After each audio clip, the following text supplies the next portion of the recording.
Su nombre era Tiba, que en la lengua de los suyos significaba aquella que danza con el polvo.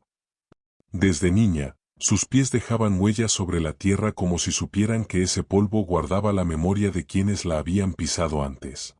Nació durante una noche de viento fuerte, cuando las tiendas de piel crujían como huesos antiguos y las estrellas parecían más cercanas que nunca.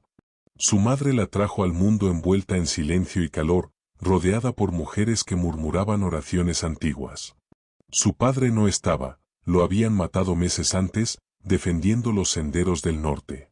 Tiba creció con ese hueco, pero no con tristeza. Creció con la voz de su madre y la mirada de los ancianos que le contaban historias junto al fuego. Sabía lanzar piedras, sabía rastrear, sabía escuchar. A los 9 años ya caminaba sola entre las mesetas buscando corteza seca y regresaba con cestos llenos, el rostro quemado de sol y las rodillas manchadas de tierra. Pero lo que más amaba era correr. Corría por el placer de sentir el aire empujarle el cabello, por la forma en que la sangre latía fuerte en el cuello cuando cruzaba los campos abiertos. Corría porque era libre, y nadie la llamaba para que se sentara bien o se peinara distinto.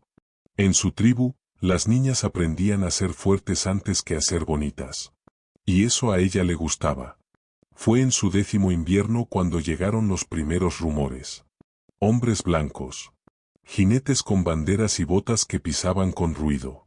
Algunos pasaban a lo lejos. Otros disparaban sin avisar. El consejo de ancianos ordenó silencio. Se apagaron los fuegos por las noches, se recogieron las pieles, se dejaron los senderos más hondos. Pero el miedo, aunque callado, se sentía en la forma en que las madres abrazaban más fuerte a sus hijos cuando dormían. Una tarde, Tiba y su primo Naú salieron a buscar raíces junto al arroyo. Se alejaron más de lo debido. El sol bajaba lento cuando escucharon los cascos. 3 hombres a caballo. Uniformes azules, armas largas. Naú le dijo que corriera. Ella corrió. Sintió el latido en el pecho como un tambor roto. Pero el disparo vino rápido. No la alcanzó. Cayó cerca, levantando polvo. Luego vino otro. Naú gritó. Ella no miró atrás. Corrió hasta que no supo si el zumbido en los oídos era del miedo o del viento. Cuando volvió al campamento, jadeando y con las manos vacías, no encontró a nadie. Se habían movido. El consejo había dado la orden de abandonar en caso de ataque. Ella era solo una niña, y había llegado tarde. La buscaron durante 3 días. Luego, dejaron de buscar. Los soldados la encontraron en el 4.º día. Tenía hambre, los pies heridos y las manos cubiertas de barro seco. No lloraba. Solo apretaba los dientes. El más joven del grupo la miró con una mezcla de curiosidad y lástima.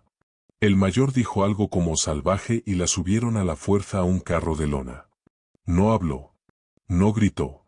Solo los miró con una rabia tan silenciosa que uno de ellos bajó la vista. La llevaron a un fuerte, a una zona de edificios bajos de adobe blanco y cercas altas. Había otras niñas, algunas mexicanas, otras indias. Tiba no hablaba su lengua. Nadie hablaba la suya. Le cortaron el cabello. Le dieron un vestido rígido que le raspaba los hombros. Le prohibieron cantar. Le prohibieron correr. Le prohibieron recordar. Pero no pudieron hacerlo. Porque ella, dentro de sí, seguía corriendo. La mujer que se encargaba de las niñas era seca, flaca como un palo. Le decían señora Addison. Caminaba con una regla en la mano. Si alguna hablaba en voz alta, golpe. Si alguna lloraba, castigo. Si alguna pedía por su madre, más castigo. A Tiba no le pegó muchas veces. Porque Tiba no pedía. Tiba no lloraba. No porque no tuviera dolor, sino porque había aprendido a guardarlo como las piedras que una vez recogía en el río, apretadas en el puño, hasta que ya no dolían. Pasaron los meses. Luego los años. No supo cuántos. Perdió la cuenta. Su cuerpo cambió. Sus piernas se alargaron, sus manos se hicieron fuertes. Aprendió a lavar ropa, a barrer suelos, a mirar sin ser vista. Pero dentro, seguía hablando con las sombras de su madre, de su primo Naú, de los ancianos junto al fuego. Por las noches, cuando las otras niñas dormían, ella cantaba en voz muy baja. No palabras. Sonidos. El mismo ritmo que cantaba su madre cuando trenzaba su cabello. Una vez, una niña pequeña se despertó y la escuchó. ¿Qué cantas? Mi casa, dijo Tiba. No explicó más. Otra vez, un joven soldado, uno nuevo, se le acercó en el patio. Le ofreció una flor. Ella no la tocó. ¿No te gusta? No me gusta de ti. Él se rió. Eres valiente. No. Solo no soy tuya. Se corrió. Y él no insistió. Nunca más le habló. Un día, mientras cargaba una cubeta con agua, se encontró con un anciano apache encadenado en el patio trasero del fuerte. Nadie lo cuidaba. Nadie lo miraba. Era como una sombra. Pero cuando la vio, la reconoció. «Eres hija de Loma», dijo, en su lengua. Ella se detuvo. La cubeta tembló. «¿La conociste?» «Yo viví con ella. Tú naciste cuando el viento cortaba fuerte». «¿Está viva?» «No lo sé. Pero tú estás». «Y ella cantaba como tú». Esa noche, Tiba no durmió. Se sentó en la tierra del patio y puso las manos sobre el suelo. Sintió el frío. Pero también la memoria. Sabía que había sobrevivido. Que su madre también. Ese fue el día en que decidió que no se quebraría. No sabía aún cómo saldría. Pero sabía que lo haría. Tiba creció dentro de aquel fuerte blanco como crecen los cactus entre piedras, lenta, callada, pero con espinas que aprendían a afilarse en silencio. Las otras niñas la seguían con la mirada. Algunas le temían. Otras la admiraban. Todas sabían que no era como las demás. Cuando una niña lloraba en la noche, ella no decía nada. Solo se sentaba a su lado y ponía una mano sobre el pecho de la otra, hasta que el llanto se apagaba. Nunca había aprendido los rezos de las monjas, pero sabía un idioma más antiguo, el del calor que calma. La señora Addison comenzó a desconfiar de ella. No porque hablara, sino porque no lo hacía. Era imposible saber qué pensaba, qué sentía. Y esa clase de silencio es el que más asusta a los que quieren dominar. Empezó a vigilarla. La mandaba a los trabajos más pesados. Le revisaba las cosas. Pero Tiba seguía igual. No se doblaba. No gritaba. No cedía. Una tarde, mientras barría el patio, encontró un colibrí muerto cerca del pozo. Era pequeño, gris, con una mancha verde en el ala. Lo levantó con cuidado. Nadie la vio. Lo envolvió en un retazo de tela que había escondido y esa noche, cuando las demás dormían, lo enterró junto al muro, bajo el cielo. Cantó una canción muy suave. Era una canción que su madre le cantaba cuando tenía fiebre. Una canción que hablaba del río que todo lo lleva y todo lo devuelve. Al día siguiente, una niña pequeña le llevó una piedra brillante. ¿Es tu cumpleaños?, preguntó. No. Entonces, ¿por qué estabas cantando anoche? Porque alguien se fue, respondió Tiba. La niña no entendió del todo, pero se sentó junto a ella. Y por primera vez, Tiba dejó que alguien más compartiera su sombra. Pasaron las estaciones. Algunas niñas eran adoptadas, otras desaparecían sin explicación. Tiba nunca era elegida. Quizá por su mirada, o por su silencio, o porque quienes la veían sabían que no sería fácil hacerla olvidar. Una vez, un nuevo profesor llegó al fuerte. Se llamaba Samuel. Joven, con libros bajo el brazo, y una voz suave que contrastaba con los gritos de los soldados.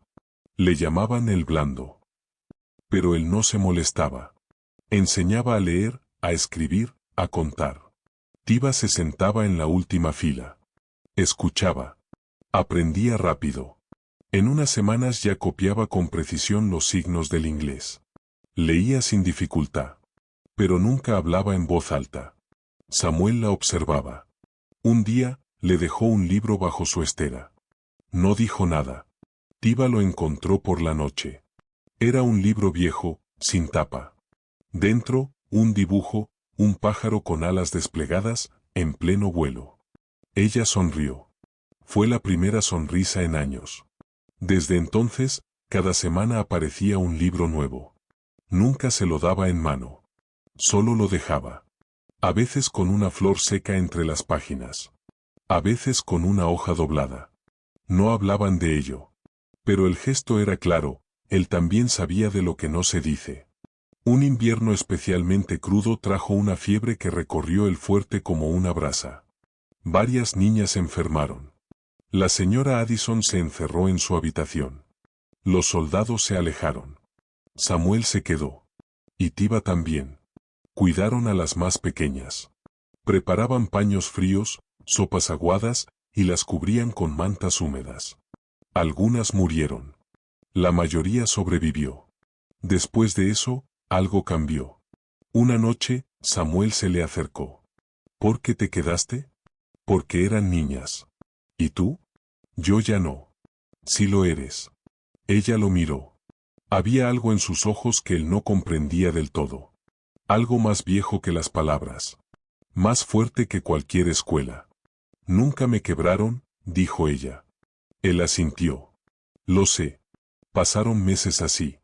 Hasta que un día llegó un visitante importante. Un político, un señor bien vestido, con olor a cigarro dulce y zapatos relucientes. Venía a inspeccionar, a ver cómo avanzaba la civilización. Pasó entre las niñas como si fueran muebles. Señaló algunas. Hizo preguntas. Al ver a Tiva, frunció el ceño. ¿Y esta? La señora Addison respondió con voz seca. Difícil. No aprende. Samuel, que escuchaba desde el fondo, se adelantó. Es la mejor lectora. Y nunca ha sido castigada. El político la observó. Luego hizo una mueca. No sirve para Casa Blanca. Quizá para otra cosa. Esa noche, Samuel le dio un papel doblado. Si algún día necesitas irte, este nombre puede ayudarte. Está en Tucson. Ella tomó el papel. No dijo nada. Pero lo guardó. Y en la madrugada, bajo las mantas, lo copió 2 veces. Una para perder. Otra para recordar. Las cosas empezaron a tensarse. Había más soldados. Más controles. Menos libros. Samuel fue reasignado. Ya no volvió. Pero Tiva ya tenía algo que no podían quitarle. El nombre. La lectura. La memoria. Y la certeza de que seguía viva. Cuando escuchó que un grupo de trabajadores saldría del fuerte hacia una misión en el campo, supo que era su momento. No lo dijo a nadie. Esperó. Y al caer la noche, con el viento seco del oeste y la luna rota entre nubes, se deslizó entre los carromatos, con el nombre de Tucson en la mente y los pies listos para volver a correr. No corrió como antes. No era esa carrera de viento y alegría, de niña entre los arbustos. Esta vez cada paso era medido, cada respiración contenida, cada sombra un aviso. Tiva caminaba con el cuerpo encogido, como si el mismo aire pudiera delatarla. El fuerte quedaba atrás, pero no su eco. Sentía todavía el olor del jabón rancio, de los muros encalados, de la voz de la señora Addison gritando su nombre como si pudiera arrancárselo. Llevaba un trozo de pan duro envuelto en tela, una pequeña navaja oxidada y el papel doblado con un nombre escrito en él. No sabía cuánto faltaba para Tucson. No sabía cuántos días podría caminar sin que la descubrieran. Pero tenía algo más fuerte que la duda, la voluntad. Y eso, se decía, es lo único que jamás le pudieron arrebatar. La primera noche la pasó oculta bajo unas rocas, cerca de un arroyo seco. El suelo estaba helado, pero ella conocía la tierra mejor que muchos. Juntó hojas, ramas secas, se cubrió los pies con tiras de su propio vestido. No durmió. Solo se quedó quieta. Escuchando. Aprendiendo otra vez a oír el mundo sin rejas. En el segundo día, un vaquero la vio desde lejos. Ella se agachó tras un arbusto. No se movió. Él pasó. No miró. Pero el corazón le latía tan fuerte que pensó que el mismo suelo lo escucharía. Esa noche encontró una carreta abandonada, llena de sacos viejos. Se escondió entre ellos. Soñó con su madre. Con la voz de Naú llamándola desde un risco. Al despertar, no lloró. Solo siguió caminando. Pasó por ranchos, por caminos de polvo rojo, por campos con postes de madera que zumbaban con el viento. Evitaba las casas. Dormía de día, caminaba de noche. En un arroyo, un niño la descubrió bebiendo. Tendría unos 8 años. Ella se quedó quieta. Él también. La miró largo rato. Luego dejó un pedazo de tortilla sobre una piedra. Se fue sin decir nada. Tiva comió. Y lloró por primera vez en años. Al 6.º día, llegó a la ciudad. Tucson. No como ella la había imaginado. No era una ciudad de tejados brillantes ni calles limpias. Era un amasijo de casas bajas, polvo, mulas cansadas y voces mezcladas. Blancos, mestizos, indios sueltos. Olor a comida, a estiércol, a fuego. El nombre que llevaba en el papel estaba escrito en inglés. Lo repitió en la cabeza hasta recordarlo como un canto. Buscó el edificio con letras grandes. Oficina de correos. Entró con los pies sucios y el vestido desgastado. El hombre tras el mostrador la miró con desconfianza. ¿Qué quieres, muchacha? Ella levantó el papel. Busco esto. El hombre lo leyó. Frunció el ceño. ¿Quién eres? Tiva. ¿Eres su hija? No. ¿Su criada? No. Entonces, ¿qué? Alguien que necesita no desaparecer. El hombre no entendió del todo. Pero algo en la forma en que lo dijo le impidió burlarse. Le dijo que volviera al día siguiente. Ella no insistió. Durmió en el callejón detrás del edificio. Una mujer le dio un cuenco con frijoles. Otra le ofreció zapatos. No los aceptó. No quería deber nada. Solo necesitaba una puerta abierta. Al día siguiente, volvió. El hombre le hizo una seña. La llevó a una casa vieja, con patio de madera y una silla meciéndose al viento. Allí vivía una mujer de cabello blanco y piel como papel. La llamaban Sara, y había trabajado años atrás como maestra en una misión. Sara la miró largo rato. Luego le dijo: ¿Sabes leer? Tiva asintió. ¿Sabes bordar? Asintió de nuevo. ¿Sabes callar? Demasiado. La mujer sonrió. Entonces tienes lo que se necesita. Sara no preguntó mucho más. Le dio un cuarto pequeño. Una palangana con agua. Una manta limpia. No fue un gesto de caridad. Fue reconocimiento. Tiva comenzó a ayudarla. Limpiaba, cocinaba, cuidaba plantas. Aprendió a hilar. Aprendió a escribir con tinta. Sara le enseñó a decir gracias sin bajar la mirada. Los meses pasaron. Tiva ya no temía. Pero tampoco se confiaba. Salía poco. Hablaba justo. Su cuerpo había cambiado, era una mujer ahora. Fuerte, de brazos firmes, de ojos quietos. Pero su alma seguía anclada a la niña que corría por las mesetas. Una tarde, mientras escribía una carta para Sara, un hombre la miró desde la verja. «Tú no eres de aquí», le dijo. «Nadie lo es», respondió. «Pero tú vienes de más lejos. Y tú de más cerca. ¿Y eso qué cambia?»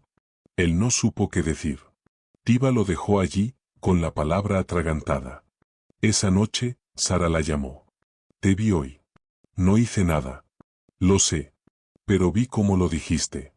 Vi cómo te sostuviste. No quiero que me encuentren». «Entonces ya te encontraste tú».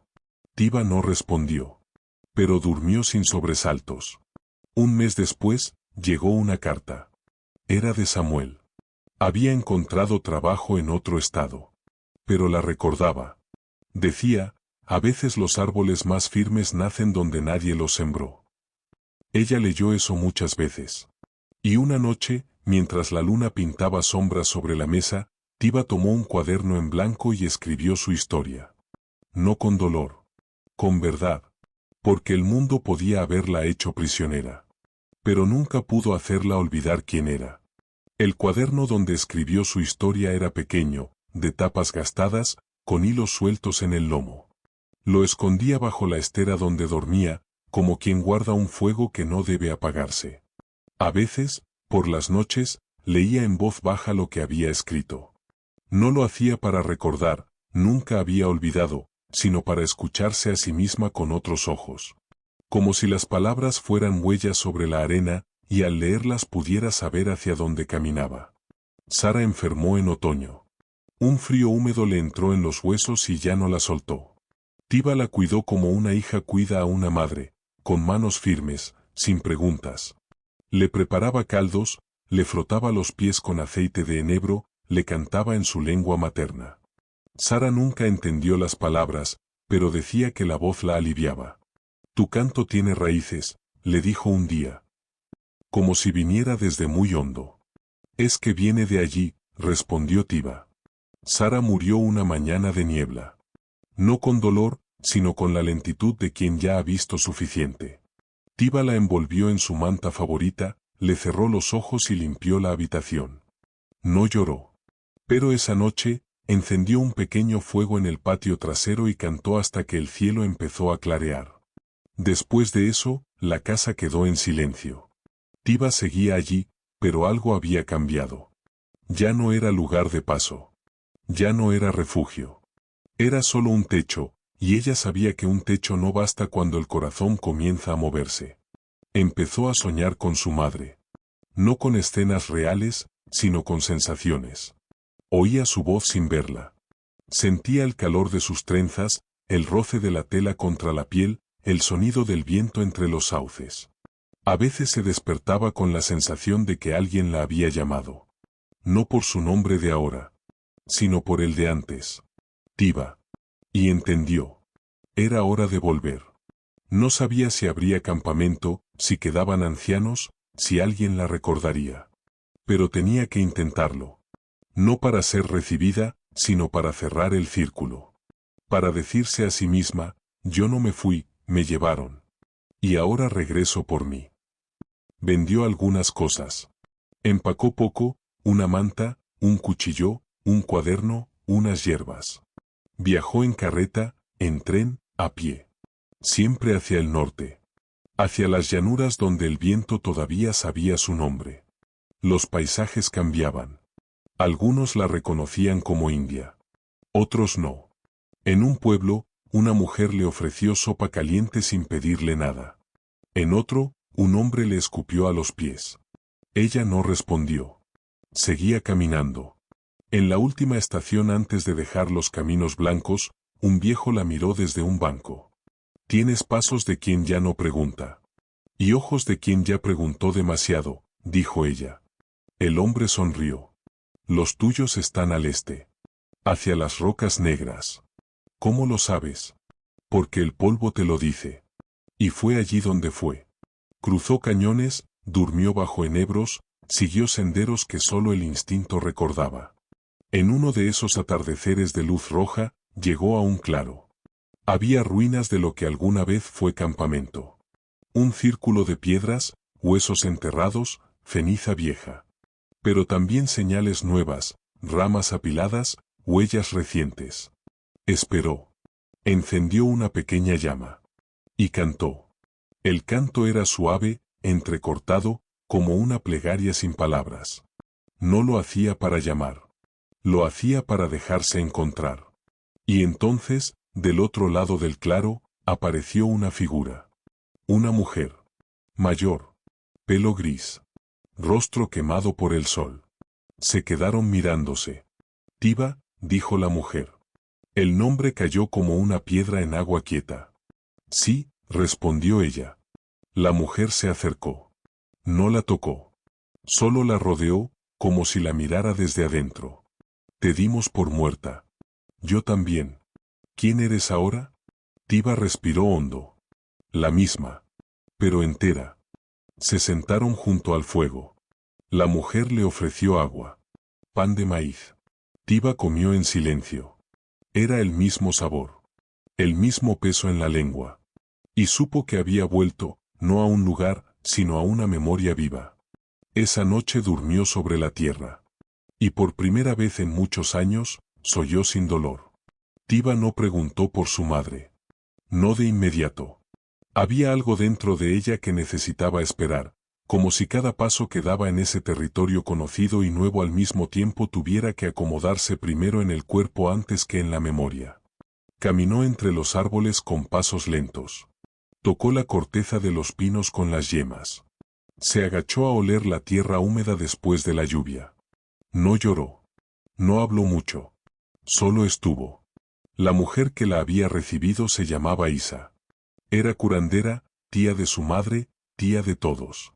Sabía de raíces, de cantos, de señales. Había sido joven cuando Tiva era niña. Ahora era roca. Te vi de pequeña, le dijo una mañana mientras preparaban infusión de sauco. Corrías como si el suelo fuera tuyo. Lo era. ¿Y ahora? Tiva miró la leña. Luego alzó la vista. Ahora también. No necesitó más para que Isa la acogiera. Le dio un espacio en su tienda, le enseñó de nuevo a recoger cortezas, a distinguir los brotes de menta del tomillo salvaje. Tiva no era aprendiz. Era memoria reencontrada. La gente del clan comenzó a acercarse con cautela. Algunos la recordaban. Otros no. Algunos habían perdido hijos en los mismos fuertes donde ella fue retenida. Otros los tenían aún desaparecidos. Nadie la miró con desdén. Pero tampoco con heroísmo. Solo con esa reverencia silenciosa que se tiene hacia quien volvió sin ser llamado. Tiva comenzó a acompañar a las madres que perdían leche. A las niñas que no dormían. A los hombres que despertaban con gritos. No hablaba mucho. Solo se sentaba. Cantaba. Tocaba. Escuchaba. Y en ese gesto, muchos encontraban descanso. Un día, una joven llamada Nume, de ojos largos y andar torpe, le preguntó. ¿Cómo hiciste para no odiar? Tiva la miró. ¿Quién te dijo que no? Pero, tú estás en paz. Lo estoy ahora. Porque elegí que el odio no fuera lo último que me tocara. ¿Y el miedo? Ese sigue. Pero camina detrás de mí. Nume no respondió. Pero desde entonces se le veía más cerca de ella. Ayudaba en los ungüentos, recogía agua, observaba cómo tejía las palabras en el aire. Una mañana, mientras recogían corteza, Isa se detuvo. Deberías tomar tu lugar. ¿Cuál? El de las que guían. Tiva sonrió apenas. ¿Y quién me seguiría? No necesitas que te sigan. Solo que te escuchen. Así fue. Empezaron a reunirse al atardecer. Mujeres jóvenes. Algunas con hijos. Otras sin nada más que sus nombres. Tiva no hablaba de dioses ni de mandatos. Hablaba de cuerpo. De resistencia. De cómo el alma se enrosca para no romperse. De cómo cantar es una forma de volver. Algunas lloraban. Otras solo miraban el fuego. Una noche, una de ellas preguntó. ¿Y si ya no puedo volver a confiar? Entonces empieza confiando en que sigues viva. Y ese fue el punto. La vida no como premio, sino como decisión. Isa no hablaba mucho de su hermana. Pero una tarde, mientras molían semillas de calabaza, dijo. Tu madre no está aquí. Pero no está muerta. Tiva detuvo el movimiento de la piedra. ¿Dónde? Más allá del río, en el valle de las ramas secas. Se fue cuando creyó que tú te habías ido. No quiso quedarse. ¿Por qué no me lo dijiste antes? Porque no preguntabas con la boca. Solo con el cuerpo. Ahora estás lista. Tiva se preparó esa noche. No por impulso. Por destino. Se envolvió en su manta de hilo grueso, llevó el cuaderno, algo de maíz seco, agua. No pidió permiso. Pero dejó una piedra blanca sobre su estera. Un gesto antiguo, un modo de decir, volveré. El camino fue largo, pero no difícil. Porque no había temor. Solo expectativa. Cada paso la acercaba a algo que no sabía si dolería, si sanaría, si haría ambas cosas. Al tercer día, encontró una cabaña de barro entre arbustos retorcidos. Humo salía por la parte trasera. Afuera, 2 gallinas, una vasija, un palo de madera cruzado en el suelo. Se acercó sin hacer ruido. Una figura salió. Era baja, encorvada. El cabello suelto, blanco, los ojos oscuros como carbón húmedo. Tiba la miró. La mujer no dijo nada. Solo se quedó quieta. «Soy yo», dijo Tiba, la voz rota en lo más hondo. La mujer no preguntó. Solo la abrazó. Y lloraron. Lloraron sin culpa. Sin palabras. Sin explicaciones. Lloraron por los años perdidos, por los días de hambre, por el miedo, por los nombres que se olvidaron, por los cantos que no se cantaron juntas. Pasaron 3 días así. No como reencuentro, sino como si nunca se hubieran separado. La madre de Tiba, que se llamaba Loma, la miraba como si viera su reflejo de juventud, endurecido y hermoso. «Yo también creí que estabas muerta». «Yo también». «¿Y cómo viviste?» «Cerrando los ojos. Pero sin dormir». Loma la acarició. «Eres mía. Pero eres más que eso. Eres tuya». Tiba se quedó con ella una semana. Aprendieron de nuevo a vivir juntas. Tiba cocinaba. Loma contaba historias. Reían. Lloraban otra vez. Pero no con pena. Con alivio. «No regreses solo por mí», le dijo Loma una tarde. «No lo hago». «Entonces quédate para ti». Y así fue. Tiba regresó al campamento. No como una hija que vuelve, sino como una mujer que regresa a su propio centro. Traía flores secas, un puñado de semillas y una canción nueva.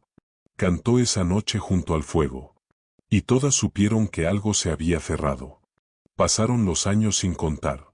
Porque en la tierra no se mide el tiempo con relojes, sino con estaciones, con nacimientos, con canciones que se repiten. Tiba envejeció como envejecen las montañas, sin pedir permiso, sin perder dignidad. Su cabello, que una vez fue negro como noche cerrada, se fue poblando de hilos blancos.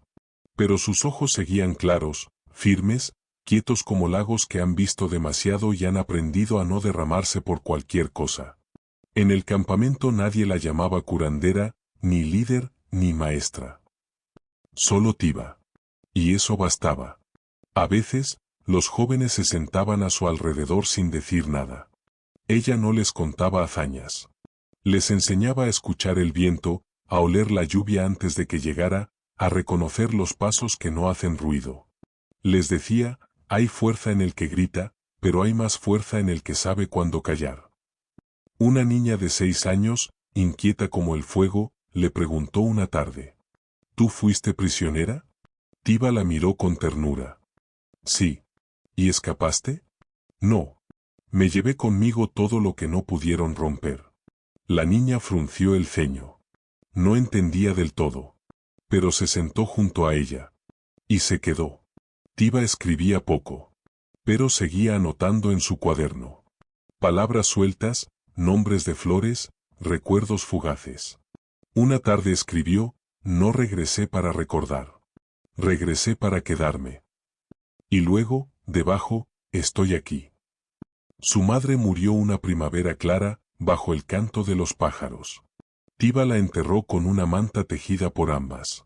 No lloró. No gritó. Solo cantó su nombre al viento. Y supo que no quedaba deuda. El mundo fuera del valle cambió. Llegaron líneas de hierro, voces nuevas, máquinas que hacían temblar la tierra. Algunos se fueron. Otros resistieron.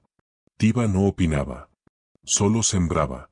Una vez al año cruzaba el río y dejaba piedras sobre las antiguas rutas. No como rastro. Como homenaje. Una tarde, sentada junto al fuego, cerró los ojos. No por cansancio, sino por plenitud. Sintió el calor en las palmas. Escuchó los pasos de los que se habían ido antes. Y supo que todo estaba donde debía. No dejó discursos. No dejó monumentos. Solo huellas suaves. Y un nombre que seguía significando lo mismo, la que danza con el polvo. Porque aunque la llevaron, aunque intentaron borrarla, aunque la hicieron dormir lejos del canto, jamás la quebraron.